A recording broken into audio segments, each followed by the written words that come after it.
Bonjour, j'espère que vous allez bien. Je voulais aujourd'hui vous parler de l'ego. Ça fait un petit moment que j'ai envie de vous en parler, mais je ne trouvais pas les bons mots. Ou pour moi, ça ne me parlait pas, ce que je pouvais aussi en comprendre quand je regardais des personnes qui en parlaient. Ça ne vibrait pas avec moi jusqu'à jusqu'à ce que je puisse, en comprendre le sens et comment mon ego m'a montré euh, ce que je devais faire. Et je vais tout simplement vous l'exposer. C'est en tout cas ma vérité. Elle n'est pas du tout en accord avec tout ce qui se dit sur d'autres vidéos. Et je peux comprendre que je peux être des fois clivante,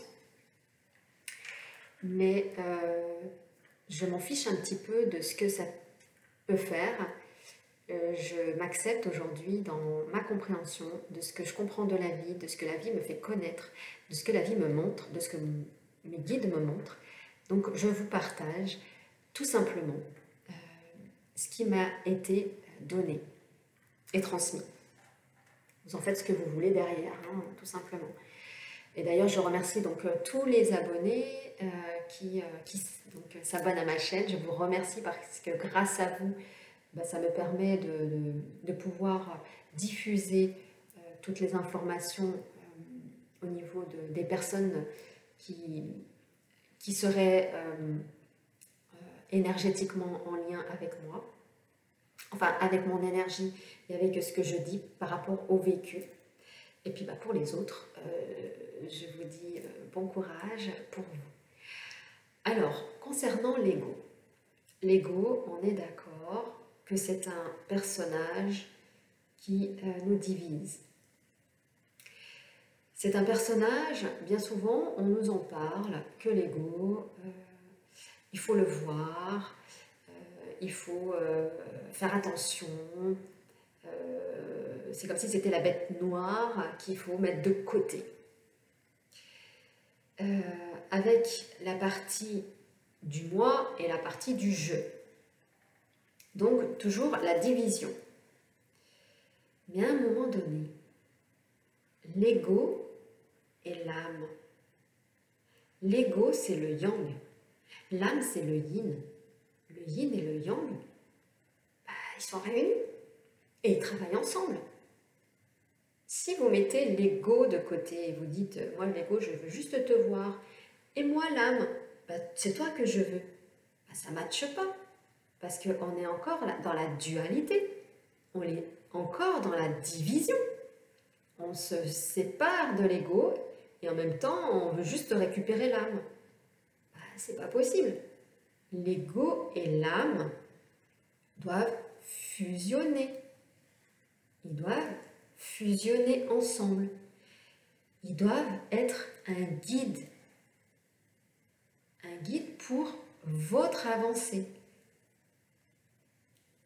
Il est, à mon sens, dans ce que j'en ai compris, c'est que l'ego est aussi important que l'âme. On ne peut pas avoir de séparer les deux. C'est comme si,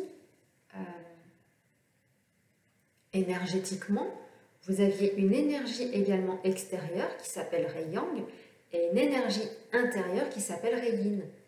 Et cette énergie extérieure et intérieure sont à fusionner aussi, tout comme le mental et l'âme. On doit fusionner pour incarner dans cette coquille qui est notre corps l'amour. Et quand vous êtes en amour et en alignement, que votre ego et votre âme travaillent ensemble et que votre énergie extérieure et intérieure travaillent ensemble, vous pouvez être dans le je.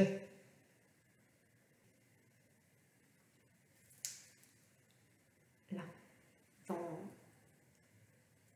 le je, j'ai pas d'autre mot. C'est pas le je suis, c'est je. J'ai pu l'expérimenter ce matin en disant à mon mental, déjà merci d'être là, parce qu'il est le gardien et me sécurise. Et merci à mon âme qui est là et qui me permet d'évoluer. Il n'y a pas de séparation. Si vous pensez que votre mental est séparé donc de votre âme, là c'est qu'on n'est pas aligné. Le mental et l'âme doivent se mettre au service de l'être, au service de je. L'émotion également, énergétique, intérieur-extérieur, doit être en lien avec je. Et quand vous le vibrez, quand vous dites à votre mental, votre ego, vous l'appelez comme vous voulez, je t'ai vu, je t'ai également détesté, je te demande pardon, et que vous faites la même chose à votre âme, je t'ai vu, mais je t'ai aimé, pardon, parce que j'ai été en dualité entre le yang et le yin. Eh bien, je vais tout simplement me réaligner. Et mon mental, je lui demande de se mettre à mon service. Et quand vous allez parler, quand vous allez réfléchir, vous allez voir à un moment donné, quand vous en êtes conscient, que votre mental peut ressortir. Et là, vous vous sentez pas bien. Et vous lui dites, bah non, reviens. Parce qu'il veut encore, hop, sortir. C'est comme si c'était nous qui, hop, bah non, va voir ailleurs. Voilà. Donc, on est dans cette séparation constante. Cette séparation est avant tout en soi, toujours un retour à soi. Le je.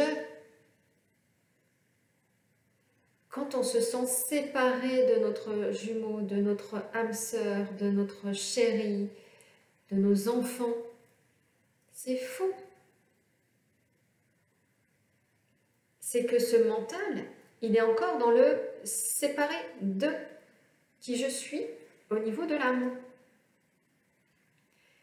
Quand vous savez que votre autre, il est là, quand vous savez qu'au niveau du mental, tout est là, ben, on est bien, on est serein. Et on peut avancer avec confiance. Le mental nous aide. Et d'ailleurs, il est à mettre en avant ce mental. Déjà, d'en prendre conscience. Prendre conscience, c'est d'être conscient de ce que l'on pense. Parce qu'au départ, il pense toujours à ce qui s'est passé avant et ce qui va se passer demain. Mais à aucun moment, il est présent, là, dans l'instant présent. Cette présence, elle est vraiment vécue intérieurement quand on a su regarder son mental, lui dire « ouais, ok, je t'ai vu, tu me fais du mal, tu me fais peur, tu m'emmènes n'importe où. » Et voir son âme, lui dire « ouais, toi, c'est toi que je veux, c'est toi que je veux écouter, donc ouais. » Et que de tout ça, on se dit, bah, maintenant que je t'ai vu, toi l'ego, maintenant que je t'ai vu, toi l'âme, et ben, je peux faire en sorte que les deux matchent, que les deux fusionnent, et qu'il n'y ait plus cette scission toujours de cette partie égotique et cette partie spirituelle. Nous sommes au service de nous. Ça me fait penser de vous parler d'Adam et de Ève au paradis, où Ève a été envoûtée par le serpent qui lui a dit « mange cette pomme pour trouver le paradis ». Et qu'ensuite, Ève a transmis la pomme à Adam pour qu'il puisse lui aussi la manger. Alors qu'est-ce que veut dire cette histoire? Celle qu'on nous raconte? C'est toujours le serpent qui est toujours le bourreau. Eh bien, c'est tout simplement que le serpent, à un moment donné, a parlé. Mais qui c'est qui a mangé la pomme, qui a voulu l'attraper et croquer dedans? C'est bien Ève. Donc c'est à Ève de prendre cette responsabilité. Cette responsabilité n'appartient pas au serpent. C'est bien Ève qui a souhaité connaître la sensation de cette émotion, de cette vie. Donc ça lui appartient, cette responsabilité. Pourquoi dire que c'est la faute du serpent? Le serpent n'a rien fait. Le serpent a juste parlé. Il lui a juste dit des choses. Il a parlé d'un jardin d'Éden, mais elle y était déjà, dans ce jardin. Alors, elle a croqué cette fameuse pomme, et donc, hop, tous les malheurs lui sont tombés dessus. Ben, c'est pas de la faute du serpent, parce que tu peux pas mettre la responsabilité sur le serpent, c'est pas le serpent le problème, c'est bien toi qui l'as mangé. C'est de ta responsabilité. Tu es responsable de ta vie, tu es responsable de ton incarnation. Toi, en tant que femme, tu es responsable de ce que tu fais tous les jours, de ce que tu penses, de ce que tu dis, de ce que tu fais. Et qu'ensuite, Ève ait donné la pomme à Adam. C'est à Adam qu'il appartient la responsabilité d'avoir mangé la pomme. Il n'était pas obligé de manger la pomme que Ève lui a transmise. Donc c'est de la responsabilité de Adam, et pas la responsabilité de Ève en tant que femme, et encore moins la responsabilité du serpent. Donc le serpent est complètement sali dans ce qui nous est dit aujourd'hui, mais en fin de compte, le serpent, il est neutre. Il a une neutralité complète. Il n'est ni bourreau, rien du tout. C'est la responsabilité de l'homme et de la femme d'accepter ou pas d'être responsable d'avoir mangé des émotions, d'avoir mangé de la nourriture extérieure qui les ont fait tomber de l'arbre, qui les ont fait tomber. Tomber, c'est qui les ont fait émotionnellement tomber, c'est la peur. Tomber, c'est toutes les blessures, les abandons, les trahisons, les humiliations, les injustices, le déni, les doutes. Quand vous comprenez ça, en tant que femme et en tant qu'homme, on reprend sa place dans l'arbre. Concernant le serpent, déjà je l'ai remercié de m'avoir montré que je me trompais. Donc j'ai récupéré ma responsabilité et j'ai arrêté de dire que c'était de sa faute, c'est de ta faute, c'est de ta faute si je suis tombée de l'arbre, c'est de ta faute si je suis une femme, c'est de ta faute si je peux pas faire ci, c'est de ta faute si je peux pas faire ça.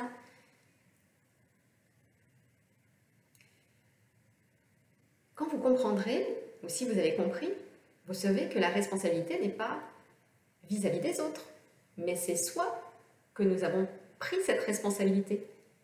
Ève, la femme, elle a pris cette responsabilité. Et Adam, il a pris la sienne de responsabilité. Mais Adam, il a dit, mais non, c'est de la femme de... Pardon. Adam, il a dit, c'est de la faute de la femme. Donc l'homme est toujours en conflit avec la femme, parce que c'est la femme qui lui a fait manger la pomme. Mais quand l'homme, il comprendra que la femme, il est pour rien dans sa vie, que c'est lui qui, tout simplement, s'est fait caca dans la tête, et que cette responsabilité, il ne se l'est pas prise pour lui, mais qu'il a dit que c'était la faute de la femme, tant que l'homme sur Terre n'a pas compris ça, il y aura toujours des conflits entre l'homme et la femme. Vous voyez, c'est très simple.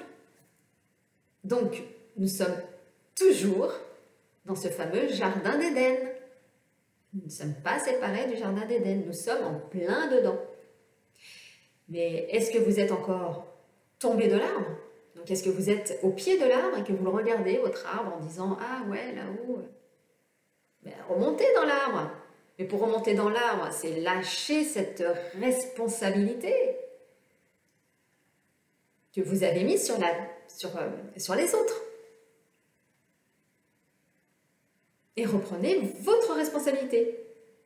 Je me suis blessée, je me suis rejetée, je me suis abandonnée, je me suis trahie.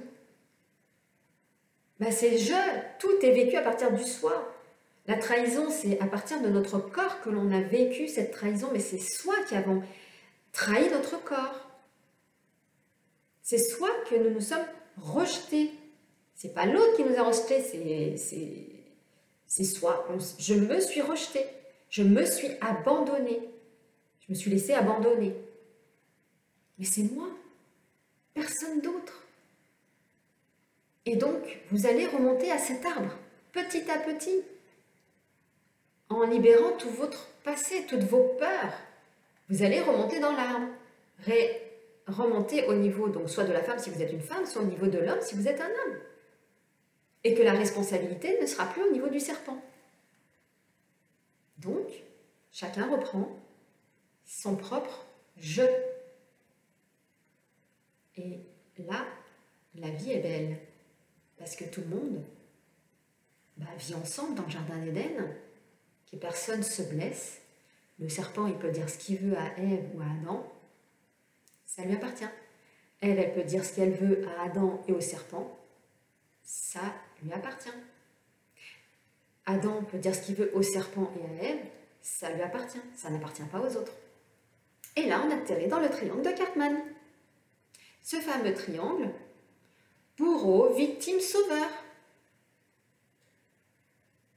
Vous voyez? Tout est en lien. Donc, arrêtez d'être la victime, arrêtez d'être le bourreau, arrêtez d'être le sauveur.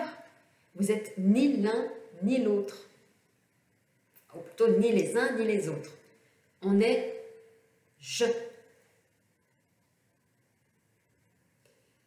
Pour arrêter d'être dans ce triangle de Cartman, c'est comprendre comment ça fonctionne. La responsabilité. Quand on récupère sa responsabilité, on n'a rien à dire. On n'a rien à dire, c'est-à-dire qu'on n'a même pas à y rentrer dans ce triangle. Donc vous voyez ce triangle de Cartman là, quand on prend de la distance, quand on s'élève, quand on remonte dans l'arbre, on peut voir ça de loin. Et ça ne nous atteint pas au niveau émotionnel. Parce qu'on va aller ni vers l'un ni vers l'autre, parce qu'on sait que c'est soi. Et en soi, on a toute la vérité à son niveau. J'ai ma vérité avec ma vision, mon vécu, avec mes blessures. Mais une fois que toutes ces blessures de toutes ces vies sont nettoyées et enlevées, mais la vérité, elle est absolue. Donc je détiens une partie de ma vérité avec mes blessures. Vous détenez votre partie de vérité avec vos blessures. Mais je ne peux pas être en lien avec toi parce que si toi, tu te dis ta vérité, ça t'appartient. Moi, je dis ma vérité, ça m'appartient. Et à partir de là, on comprend comment ça fonctionne. Vous comprenez? Voilà. Voilà un petit peu ce que j'avais envie de vous dire au niveau de l'ego, du mental, qui est à prendre comme un guide. Voilà, nous sommes en guide avec notre âme et notre mental, le yin et le yang. L'extérieur, l'intérieur, émotionnellement, énergétiquement, c'est je. Je. La compréhension peut être un peu difficile et c'est ok. Donc voilà, je voulais remercier donc mon ego et mon âme d'avoir fusionné, d'arrêter de s'être bataillé de c'est moi qui ai raison, c'est toi qui as tort, vous voyez ce que je veux dire? Et d'avoir ce mental complètement dissocié de qui j'incarne. J'ai mon corps et mon corps là, il est top. Voilà. C'est s'aimer soi-même, aimer ses cheveux. Bon, avant d'aimer mes cheveux, ce qu'il y a, c'est que mes cheveux, ils ont pas mal changé. Et si vous voyez, on dirait des fois de la paille, mais ok, c'est ok, j'aime mes cheveux. Et d'ailleurs, mes cheveux, ils ont énormément changé parce que je suis méditerranéenne et j'ai plutôt les cheveux bouclés. Sauf que ben là, les cheveux, ils sont pas très bouclés, hein, voilà, ils sont comme ils sont. Ben, je m'accepte, voilà, je suis pas parfaite, j'ai un corps, j'ai de la peau, voilà, je commence à avoir des rides, hein, parce que je commence à avoir un certain âge, ben, c'est ok, je m'accepte, je m'aime. C'est pas simplement le dire, c'est le ressentir. Parce que quand on s'aime, on se guérit. Et c'est même pas le mot guéri, parce que guéri, c'est tu es gai et tu ris. C'est je suis en santé parfaite. Je suis en santé parfaite. Et je vous ferai certainement une vidéo, quand ce sera le bon moment, pour vous parler des déclenchements des maladies qui remontent justement quand on fait ce travail de libération, puisqu'il faut libérer tout ce qui est dans notre corps, que ce soit des virus que l'on a pu avoir enfant, que ce soit des problèmes féminins avec tout simplement les abus sexuels ou les viols, que ce soit au niveau des problèmes rhinopharyngés, au niveau de la gorge, bah ça c'est plutôt lié au runner, parce qu'il n'arrive pas à exprimer avec sa voix, à parler. Et tout ça fera certainement l'objet d'une vidéo au bon moment. Je vous dis à très vite.